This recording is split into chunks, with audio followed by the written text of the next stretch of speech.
start building from Columbus and build all the way to Lexington. That's 150 miles. At $16,000 per mile, the government's giving us $2,400,000. All right, let's get building. Columbus to Lexington.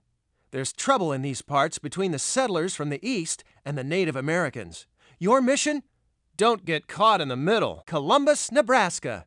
Building starts in Columbus in May of 1866. From here, it's 150 miles across flat Nebraska prairie. Pawnee Village. These wide fields are the easiest place to build. Beware, the land is Pawnee. Pawnee Village. These wide fields are the easiest place to build. Beware, the land is Pawnee. What do you want to do? Pawnee, strike back. The Pawnee attack your workers as they tear up the tribe's farmland. It's a total disaster. You're bankrupt. Our men refuse to keep building unless we can guarantee their safety. Good decision.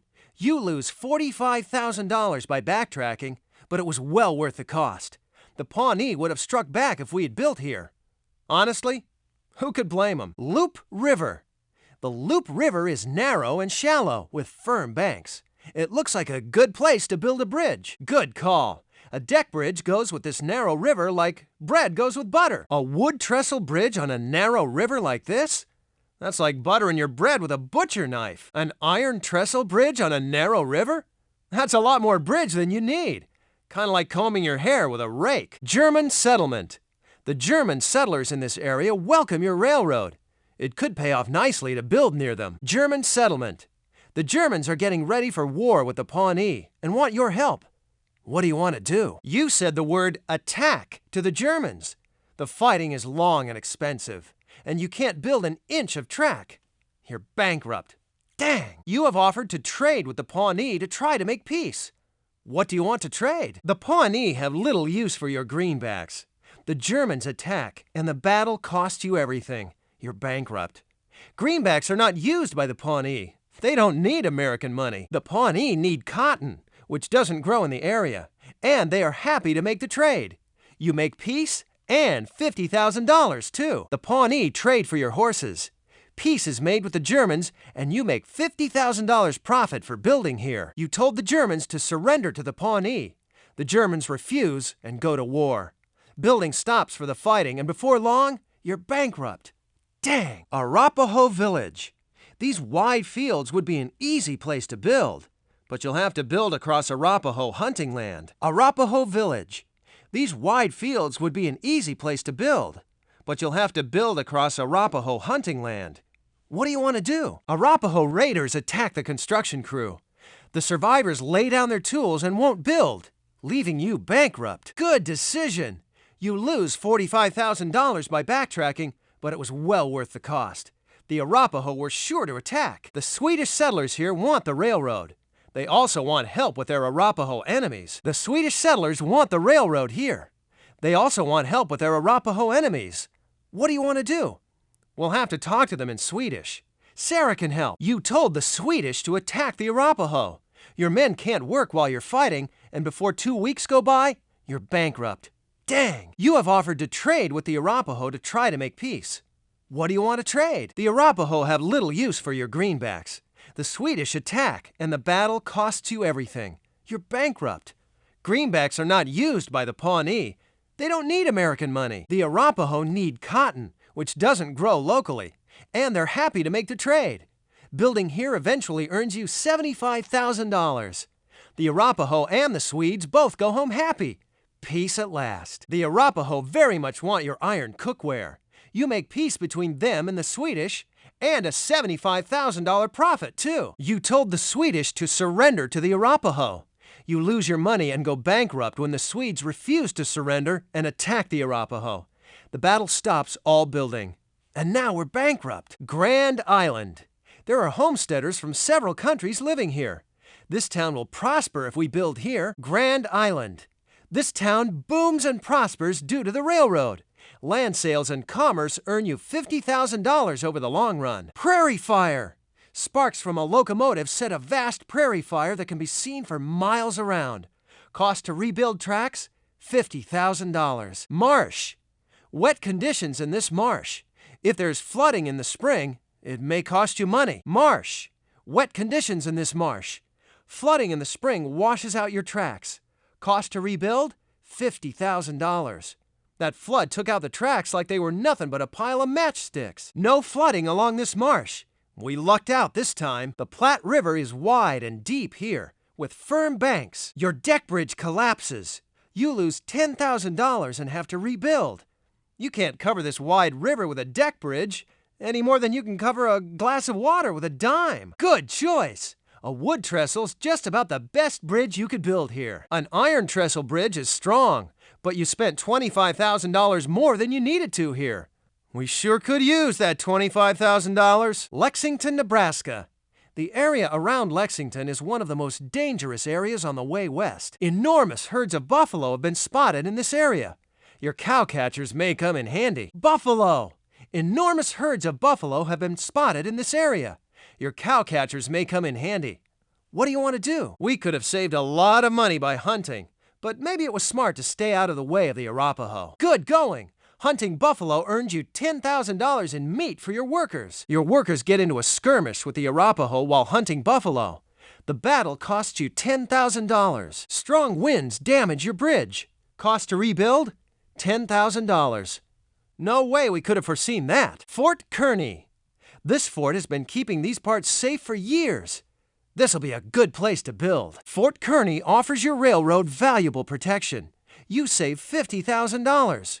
We'll have to send a thank you card. Prairie Dog Town. There may be as many as 1 million prairie dogs in this area. The Prairie Dog Town is 30 miles long. Prairie Dog Town. Prairie dogs dig up the ground under your tracks. It costs you $10,000 to rebuild. Cheyenne Camp. The Cheyenne are camped in this area. It's not clear how friendly they are. Cheyenne Camp. The Cheyenne are camped in this area. It's not clear how friendly they are. What do you want to do? You pull up tracks at a cost of $45,000, but it could have cost a lot more to build here. The Cheyenne are deadly serious about preserving their traditional hunting grounds. The Cheyenne are deadly serious about preserving their traditional hunting grounds. You go bankrupt trying to defend this land. Lakota Camp. The chief of the Lakota has never seen a train. He may challenge you to a race if you build in this area. Lakota Camp. The chief of the Lakota has never seen an iron horse. He challenges you to a race. Do you accept? You win the race, and the friendship you establish here benefits you in the long run to the tune of $100,000. Chief Spotted Tail calls us cowards, but at least we're making progress on the tracks.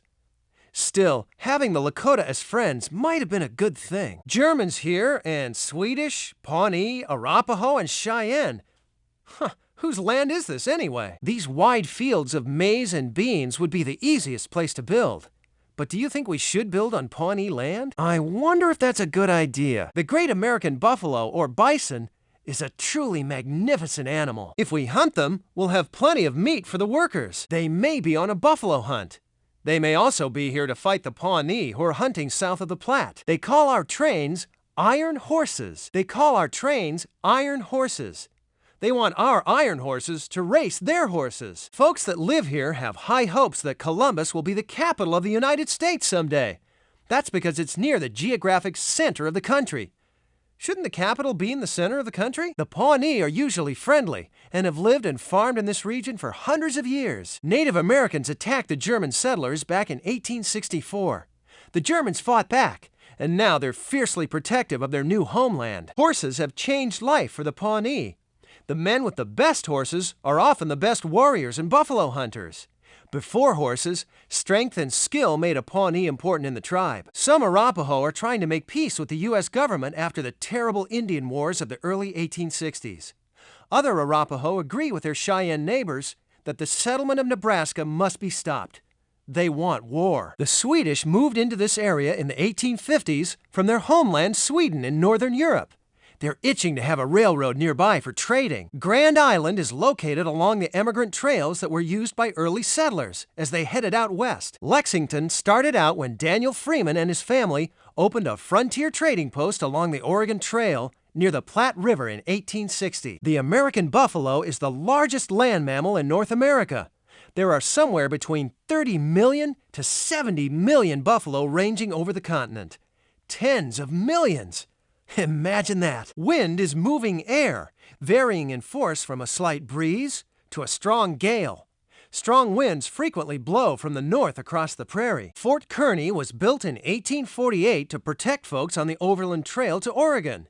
The government bought the land from the Pawnee in return for schooling and farming instruction. A prairie dog is a burrowing rodent in the squirrel family that lives in large underground colonies or towns. The Cheyenne see this land as theirs. They use a variety of weapons in battle in order to keep these hunting grounds their own. Lakota tribes control most of North and South Dakota, west to the Bighorn Mountains in Wyoming, and south to the Platte River in Nebraska. Some say Nebraska will one day be a state. Currently, it's only a territory of the United States. They just keep making more states. Recently, the Pawnee have been angered by their treatment at the hands of the U.S. government. Arapaho boys and girls have their ears pierced. Ear piercing represents being struck by lightning, which they believe protects people from being hit by enemy arrows. Taking the trails west was a tough journey for the early pioneers. They're called emigrants because they were moving out of their land and into a new land. Lexington was originally called Plum Creek. It was the site of the Plum Creek Massacre on August 7, 1864. During that massacre, white settlers were ambushed by Native Americans who were hiding in the bluffs near town. Cowcatchers were used to push animals and other things off the tracks. They keep the locomotives from going off the tracks. Just before the Civil War, the Cheyenne started using pistols. But they could use them only at the beginning of a battle because they were hard to reload while on horseback. Lexington, Nebraska. A big prairie fire is set to celebrate the arrival of the Union Pacific. We did it! I don't give two hoots who this land belongs to. We're here to build a train. Let's not get ourselves involved. Let's encourage a little cooperation here, don't you think? Handel, I say build. That land's made for train tracks. It's as flat as a flapjack. The Pawnee'll find another place for their farms. And besides, the U.S. government has granted us right-of-way through this region. In July 1867, the Sioux attacked a couple of homesteads near here owned by the Campbell family and the Warren family. They kidnapped 4 children from the Campbell family, and Mrs. Thurston Angelin Warren was killed. All the Indians' clothes are made of buffalo hide. I reckon they could use some cotton cloth. The banks of the loop are nice and firm, good for building. Folks from the railroad helped bring over a lot of Germans to settle along the train route. Each woman would be responsible for planting, raising, harvesting, and storing grains and vegetables, which she would then store in a lined, covered pit dug into the ground near the home. Cotton cloth is more valuable than gold if you need something to keep you warm. Buffalo leather's good for teepees, but I reckon they'd like some cotton cloth for clothes. They don't have any of that around here. There's no cotton growing for a few hundred miles. The Arapaho were happy to get their hands on some. This land's so easy to build on. I reckon we could just let the tracks build themselves. Let's build here. Arapaho girls play with miniature teepees that are 2 to 3 feet high. They use squirrel fur instead of buffalo hide.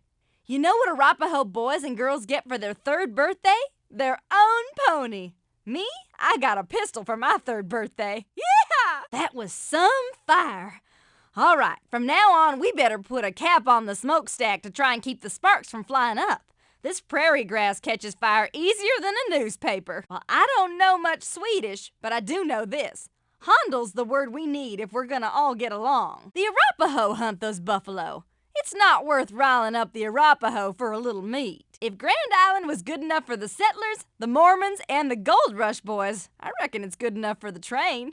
I mean, everybody else passed through here. Why shouldn't we? You take a man's hunting away from him, and he's liable to be angry. It's just a few buffalo hunters. No need to stop building the train. We've got deadlines to meet. Who knows? Maybe we'll get a company bonus for pushing ahead. With all those holes, that ground's like a big old hunk of Swiss cheese. The Cheyenne decorate their firearms with feathers and beads. They carved or painted both the wooden and the metal parts. Marks on the barrel or stock indicate how many men a warrior had killed. Scary. There are buffalo herds near Columbus. They've attracted hunters from the Pawnee, the Arapaho, and the Cheyenne. Watch your step. Dang, they were downright ornery when it came to fighting for them buffalo. We don't have time for a race. We're in one already, racing to Promontory. Oh well, at least we're on our way. In July 1867, Both the Campbell and Warren homesteads were attacked. 4 children of the Peter Campbell family were kidnapped by Sioux Indians. The Campbell children were exchanged at a meeting between the U.S. military and the Sioux Indian chief Turkey Leg. When they went each summer on the buffalo hunt, the Pawnee lived in teepees. Loup is the French word for wolf.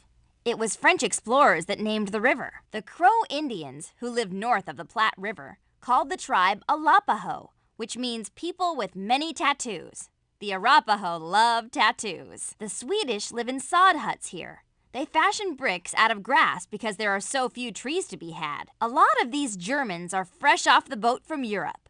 They haven't had time to learn much English. The Platte River. Here are some Swedish words I got from my phrase book. Hope they help. I got these phrases from my handy-dandy German phrase book. Hope they help. Grand Island. Watch out for buffalo stampedes. The sound is deafening, like the worst thunderstorm you've ever heard, only 10 times worse. You won't make it out alive. You can tell it's the Cheyenne and not the Arapaho because the tents are sparkling white. The Lakota are sometimes called the Sioux and sometimes Dakota. Prairie dogs are cute but pesky. They dig up the ground and make it hard to build. Farmers just hate them because they damage crops. This prairie dog colony is 30 miles long. One thing I've learned is that you don't mess with a man's land. Not if you want to stay healthy. When the Sioux kidnapped 4 kids from the Campbell family, the U.S. military came in. They made an exchange with the Sioux Indian chief, Turkey Leg, and got 'em back. Them native tribes were here first, and this land's part of 'em. If there's a problem with the tribe, don't forget that. It's good land, all right. Good enough that I reckon the Pawnee will put up a fight. If we build here, we're asking for trouble. I say we spend $45,000 and pull up our tracks here. Besides, I don't think it's right to build over their land. The government promised to protect the Pawnee from the Sioux, but such aid hasn't been forthcoming, and the Sioux continue to harass them. We could be caught in the middle. I don't like this situation at all. I say we do the right thing. Aufgeben! Those Germans had a hard time getting here, a hard time settling here, and a hard time farming here. They'll fight for what they've got. The Pawnee could use some horses for hunting, I reckon. They call horses super dogs. Ha! That just cracks me up. I reckon I know the best thing to do if we don't want trouble. In Swedish talk, you say, "Gur up." The Pawnee sure like them super dogs. They call them that because the first horses they saw looked like huge dogs to them. I figured if they just surrendered, everybody would get along. Guess it doesn't work like that. If you see a fork or diamond pattern, that's an Arapaho. The Cheyenne don't use them. They use different colors, too. Cheyenne use light green, light blue, and black. The Arapaho never use those colors. Arapaho wouldn't take kindly to having a train across their hunting lands. I think it's too risky. It'll cost us $45,000 to backtrack, but it could cost us a lot more to build. The Arapaho boil water by putting it in a rawhide container and dropping hot rocks into it. I'll bet some iron cookware would make life easier for 'em. The Arapaho have no metal and no way to mine it. Them iron cookpots are worth plenty to 'em. Those Arapaho fought hard for them buffalo. I figured if they surrendered, there wouldn't be a fight. I guess I figured wrong. Grand Island is nicely positioned along the Platte River. The land along the river is nice and flat. That's one of the reasons so many people pass this way. I should know. I was one of them. There's meat enough out there to get all the men to Promontory and back again. We'd be crazy not to hunt them. German settlers, Swedish settlers, Pawnee, Arapaho, Cheyenne. I thought this was supposed to be a frontier. It's crowded around here. No sense bringing in food when you can take it right off the prairie. Well, I'm not exactly sure how to pronounce it, but I say Ongriff. It's for our own safety, too. These wide fields of maize and beans would be the easiest place to build. In fact, it would save us tons of money, but we'll have to build across Pawnee land. Are you willing to do that? The government has granted us the right of way. It's perfect. I met one George Train, colorful figure in these parts. He thinks we should have a holiday called Arbor Day. Like that'll ever happen. I met the Germans, and they're right nice. The only problem is they don't speak English good like I do. We may need a German to English dictionary if we talk to them further. The good old U.S. dollar's called a greenback in these parts. That's because of their color. Who wouldn't want some of them? The Swedish are from Sweden, which is in northern Europe. I've never been to Europe. I hate water, and I'm not about to cross the Atlantic Ocean to get there, not even on one of them newfangled steam-powered ships. If you want to tell an Arapaho from a Cheyenne, look for the fork or diamond pattern. They're typically Arapaho. The Cheyenne don't use them. Also, look at the colors. Cheyenne use light green, light blue, and black. The Arapaho never use those colors. Well, I'm not exactly sure how to pronounce it, but I say onfall. It's for our own safety, too. Money, money, money. The good old U.S. dollar. Who wouldn't want some of that? I say give 'em some of the green stuff. They'll love it. Don't hunt. Prairie grass gets mighty dry in the summer. Now, since we burn wood in the locomotive, sparks and ash sometimes fly up and light the grass on fire. That's something to see, I tell you. Fire as far as the eye can spy. I don't know what's so grand about Grand Island, but I'll tell you something. Once the railroad comes round, any town can become grand. Just sell land, set up saloons and hotels, and you're rich. I don't know what's so grand about Grand Island, but I'll tell you something. Once the railroad comes round, any town can become grand. Just sell land, set up saloons and hotels, and you're rich. Watch out. This area's still catching its breath from the Plum Creek massacre. There's danger in these parts. Tread carefully. Buffalo! You know, we could make a fortune by inviting people to take our trains out here to shoot the buffalo. They could stand on the roofs of the trains and shoot away. There are millions of buffalo. No way we could ever run out of them. Windstorms on the prairies. They're made worse by the fact there are so few trees. There's nothing to stop the wind in its tracks. Build here. Fort here. They were set up to protect white settlers from Indian attacks. I wonder if the presence of the forts made the situation even worse. If you saw people building forts in your traditional lands, what would you think? I love a good competition. Of course we should race them. How can our iron horse not beat their ponies? We got the power of steam on our side. They only got the power of hay on theirs. When we blew our train whistle, the unfamiliar noise startled the riders and they got into battle pose, swung over the side of the horse. Later at the victory supper, the Lakota wouldn't touch their food for fear of being poisoned. Prairie dogs! There's millions of them out here. Some say billions. Such pests. If I was to set up a farm in these parts, I'd get to hunting them rodents straight away. These wide fields of maize and beans would be the easiest place to build. In fact, it'd save us tons of money. But we'll have to build across Pawnee land. Are you willing to do that? I am. The government has granted us the right-of-way. Not much of a river, really. I've seen bigger bathtubs in my time. I've got the heart for fighting, and I got the stomach. But I'm not sure I got the wallet. Bows and arrows, guns, lances, clubs and axes, knives and whips. The Cheyenne have plenty of ways to teach us a lesson or two. My fists were ready to fight, but my pocketbook wasn't nearly ready. That's the first time in my life I've ever seen someone say no to $1. I didn't think it was possible. I guess $1 ain't much good with nothing to spend it on. Them tracks just fell right through the ground. Dang prairie dogs. I say we get out of here. Them Cheyenne are on the warpath, I'll bet. It'll cost us $45,000 to backtrack, but I say it's worth it. There's a time for fighting and a time for running away. And this was a fine time for running.